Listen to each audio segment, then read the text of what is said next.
Fortnite 37 update is here, and we got some massive changes, huge ecosystem changes. You're going to be able to sell in-game items. There's going to be creator communities. You're going to have a sponsored row in Discover. Some pretty crazy stuff. Pretty cool announcements on upcoming features. A lot of quality of life updates, new prefabs and galleries, and a bunch of leaks. So let's just get to it. Alright, to start this video off, there's a massive ecosystem update, okay? You're going to be able to now sell in-game items, which is, I know, it's crazy, okay? Epic basically said in December, developers will be able to sell items directly from their Fortnite islands, opening up new revenue potential in addition to receiving engagement payouts for Fortnite item shop sales. Now, so basically, they're adding this feature like from Roblox. Developers will ordinarily earn 50% of V-Bucks value from their sales in their islands, but from December 25 to the end of 26, the rate will be 100%. So you'll be able to get all the money from selling cosmetics. It's just pretty crazy. Now, I'm going to make a more dedicated video about this, breaking it all down.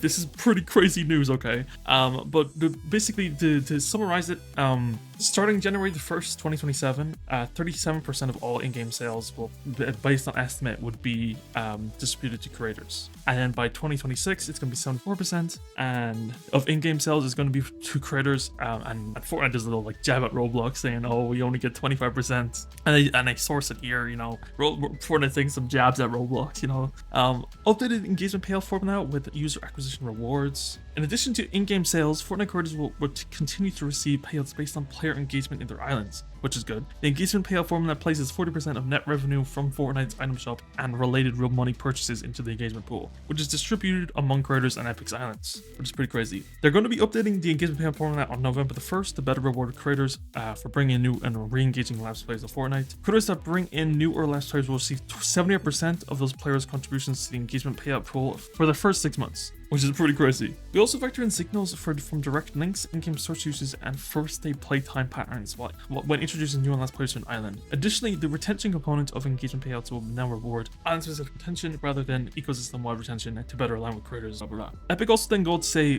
further to help combat fraudulent engagement, the engagement payout formula will only consider players who have made purchases on their accounts. This will not reduce the total of engagement payout pool, but it shifts the calculation so that playtime is from non-players are not considered. So that's against bots and everything, which is great. So now the engagement payout format will now cover the following components: minutes played, new user acquisition, lapsed user acquisition, playtime surrounding V-Bucks spend, and island retention. There's also going to be a sponsored row in Discover, which is a prominent sponsor row in Discover, so that creators can choose to spend their money to receive increased visibility for their islands. So I think you can pay Epic to be in rows or something, which is, I don't know about this, okay, I gotta be honest, it's a bit pay to win. All creators will have a transparent marketing data to bid placement in the row and enter an auction to Surface Islands, its new sponsored row. All the rows in Discover will remain unchanged to continue to provide organic visibility to islands. Long term, 50% of sponsorship revenue generated by sponsored row will go into the engagement payout pool, boosting the pool size for all creators. From launch to the end of 26, the rate will be 100%, which is pretty crazy. Starting November 17th, 2025, creators will be able to set up campaigns inside the creator portal, bid on placement, and get comfortable with the tools. Creators will easily be able to adjust and spend to meet their goals, whenever that's maintaining a small player base for iterating on early content or supporting major island launch or update. Then on November 24th, 2025, a new sponsored row section will go live in Discover, giving creators a predictable, scalable way to improve discovery. So again, there's the new sponsored, which is an ad, which is paid for by creators. So I think you can pay to auction spots in Discover, which is pretty interesting. Together with insights, A/B testing, and publishing tools, Sponsors Row will be help fuel a cycle where more visibility drives better analytics, faster testing, and data-driven decisions grow sustained audiences. Next thing is the thing I'm most excited for, which is Fortnite creator communities. In the next few months, we plan to launch Fortnite creator communities, a new way for creators to connect and share updates directly with the players on the web and in Fortnite. By posting messages and including text and images, creators will be able to build community forums and island updates, events information, feedback requests, and more. Creator posts will also appear to players in Fortnite islands and Fortnite across islands, lobbies, island pages, creator pages, and in a new row in Discover. Players can react directly to posts via likes in Fortnite and reply to posts on the web. Players will also receive notifications for relevant updates from the creators they follow. By opening these dedicated channels between creators and players, creators will have more tools to foster engagement, gather feedback, and build lasting communities. So here's an image of it. You get this new community highlights, and it's pretty crazy. Next thing is Thin Client. We recently set updates to Thin Client to improve downloading speed.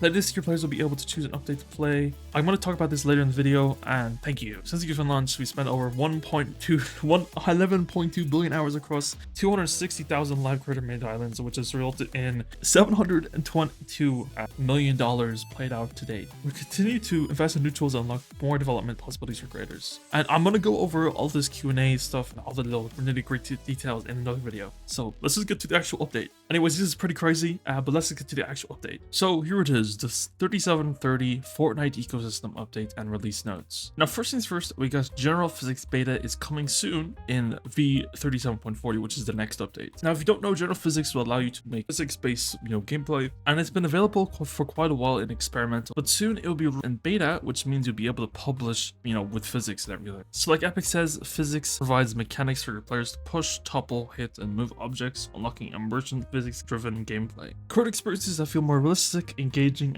and predictably unpredictable. Don't wait to get your island's physics ready. Now, I'm not exactly sure how many improvements they've made to physics since it came out, because I haven't really used it that much. I do remember when it came out, it was kind of buggy, but I'm sure it's probably better now, but I haven't checked. If you want to know how to use physics, I recommend watching my tutorial on it. I go over, pretty much everything you need to know. And I'll probably make another tutorial when it comes out, if they add any new features to it. Next thing we've got is Epic Mega Grants 2025 Cycle 2. As Epic says here, there's only a few days left to submit your Mega Grant ideas. And you can also look at this blog for more info. If you don't know, Epic Mega Grants is like a thing Epic does, so you can get grants to fund your games. And the submission window is going to close on September 22nd. So you want to get your submissions in, okay? I'll leave a link down in the description for, how to just submit submissions if you want to. And there's a few other things you need to know about your, usually you want a concept and maybe like a video to show this is my map, this is what I do. This is one of the best opportunities you get in Fortnite Creative. So I highly recommend submitting it. Even if you don't get it, it's better to, put your name in the hat than, not put it in at all. So I'd recommend doing this. Next thing we got is new multi-island monetization dashboard in Creator Portal. And basically, this is a new way to show engagement payouts in your Creator Portal. It's an updated from the old version, which is a bit, outdated. You can finally see your total revenue in the past, I think, 5 of your islands. The top 5 islands that have grossed the most revenue, you can see the split of which islands are which. So you can finally do that, which is pretty fun. And as Epic says it down here, that the legacy analytics site is going to be sunset on November 3rd, 2025. So I believe that's when I think Chapter 3 OG comes out. I don't remember. I say OG, but it's probably going to be like reboot or remix or something. I don't know. Now, before we get into the rest of this, there's actually a little bit more stuff we have to mention. We got leaks for the new Persona device, which if you don't know is the whole AI, interact with device like Darth Vader, the Darth Vader thing. It's like that in Fortnite Creative. It was the thing that was revealed back in the Unreal Fest earlier this year. Open the door, Mr. Buttons. A door? Why bother with doors when there's a universe waiting to be unlocked with a single press?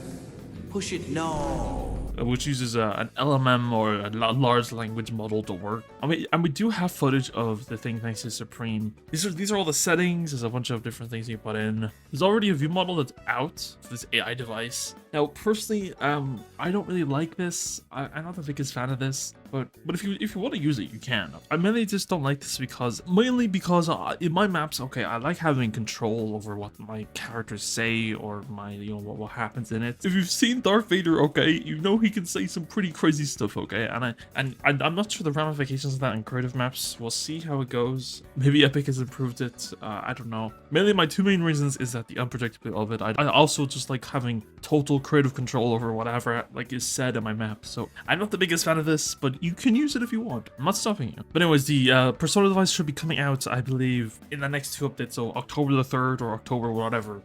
It should be out before November, anyways. Again, we got the usual, like a new Fab update, which is highlights new workflows or whatever if you want to use Fab. There's also new user interface feature templates. And there's also actually finally a documentation talking about the new, if you go through here, I'm sure they explain it in verse somewhere down here. Like here we got the player input mapping and everything. Next we got the content browser and an inventory update.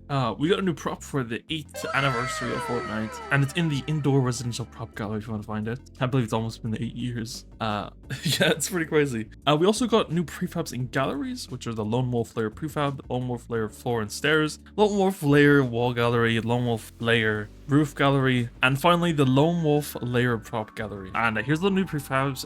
Lone Wolf layer manor is a pretty massive, pretty cool looking props. I have my graphic. Let's see. Yeah, okay, that's pretty cool. Looks pretty cool. Oh, I like that curtain. Oh, we got a grand piano. That's nice. Oh, those look good. I like this door. Those are pretty cool. I guess if I get the gallery, it'd probably be better. So we've got the Lone Wolf layer floor and stair gallery. So look at all this. Oh, it's a nice grid. I like that grid. So we have a bunch of new floors. That's pretty nice. Nice stairs. We also got the Lone Wolf Gallery D, I think. We got the roof gallery, which is all the roofs, and we got the wall gallery, which is all of us. So we have all these cool looking roofs. Oh, these are cool. I like the shapes. The shapes are nice. Look at this thing. Oh, the gates. Oh, there's some manor walls. Pretty nice. And then we also have the props gallery. We have this ginormous head.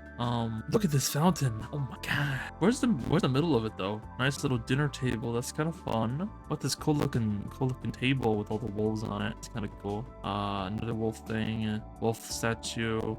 Some pretty cool looking paintings. Nice lampposts. Like those lampposts. There's a ton of different things, like this golden plant. You can have a golden plant if you want, golden toilet. Yeah, there's a ton of stuff in here if you want to just look around inside of it. Next thing we have is a bunch of community bug fixes. There is fixed an issue where UEFN would need to be restarted after losing collection to Unreal Resume control. We've got fixed an issue where the pump of the device was do not close and button press did not work as intended. I remember that being a bug. Fixed an issue where weapon counting was not working on published islands. We fixed an issue with the item spawner where the base visibility was disabled, but the spawned item remained stuck in place. We got a bunch of new device updates and fixes, which is added view models for the voting group device and voting option devices are still under development and not yet functioning with the device. I don't know why they just announced that it doesn't work, but okay. I know I said I would make a voting device tutorial a few days ago, but the problem is that it doesn't even work, and Epic said it right here, so I can't exactly make a tutorial on something that doesn't work. I'll make it when it does actually work though. They also added a configurable user option for the skull interaction device on when it should hide its UI, so you can either hide it when a player's own interaction completes or when all queued interactions complete, which is the new behavior. They also fixed an issue where players couldn't enter skydive volumes, and they've also finally added the user option to hide the beacon for the changing booth device. So if you don't know, for a long time, like literally for like years, the changing booth has it had a little icon on top of it. There's now an option inside of here to show the HUD beacon, and you can just turn that off now. It's finally out of here. So there we go, it's finally gone. And also another cool feature is that you can actually turn off Lumen now through the post-process device. This is very helpful for maybe optimizations for maybe console games. There's a bunch of new fixes, like fix issue where the launchpad one account for device rotation when no launching the player. Fix an issue with voting option device where trying to vote for an option more than once did not produce an error. There's a bunch of new UEFN updates and fixes. They added support to direct access to the outliners with entities for I think scene graph. Same thing here with the viewport editor for scene graph. They've added symmetry support for the paint vertex tool, and they've added an experimental setting for the entity prefab it placed in editor mode project, and you go down to where is it? Project settings. You can scroll down. And I believe you can find it in here, which is probably this one right here. Now, also, fun little fact, they've actually made it so the, I think it's the basic interactable components, the new different interactable component, which was experimental. It's now no longer experimental, and you can publish, which is pretty cool. If you're into scene graph. There's a few other stuff. This is something I really love, which is gameplay events for sequencer not showing the gameplay event function per play trigger enable is fixed. So finally the gameplay events won't just randomly disappear. Few other fixes, pretty small stuff. You can read through this if you want to see all the different stuff. Let me go through fixes for scene graph. Verse updates. Nothing crazy in this update, but it has a few quality of life updates, and there's a few leaks that were important to talk about. I guess last thing in this video is that Thin Client is now starting to be rolled out. It's been on mobile for quite a bit, but recently it got updated to where, so if you look in here, we got Thin Client Appear, which is like the first one they shipped earlier this year. Then we got a second Thin Client, which is more up features. Then we got this one now, which is going to be be prioritizing creator made downloads, and you can see all the stuff in here. So you can see all the different new features that will be coming. Like after Fortnite releases, players who have already installed Fortnite on their device will be able to enter the lobby and prioritize game modes of their choice. Players will have the option to prioritize creative mode, allowing them to create player-made islands before the full update on game modes like Fortnite Battle Royale or Lego Odyssey finish. There's more updates down here as well. It's pretty cool, and it's nice that you can focus on creative and stuff like that if you just want to play that. Probably these will be coming out in the next month, and then obviously we have all this for Q4, which I doubt we're gonna get like half of this for Q4. Let's be real, like half of it's gonna move to Q7 2027 or something, but we'll see how it goes. Anyways, that's it for the video. I hope you like and subscribe. Use my code of AMSHOP. Thank you to all the members of the channel. That's about it. So I'll see you around.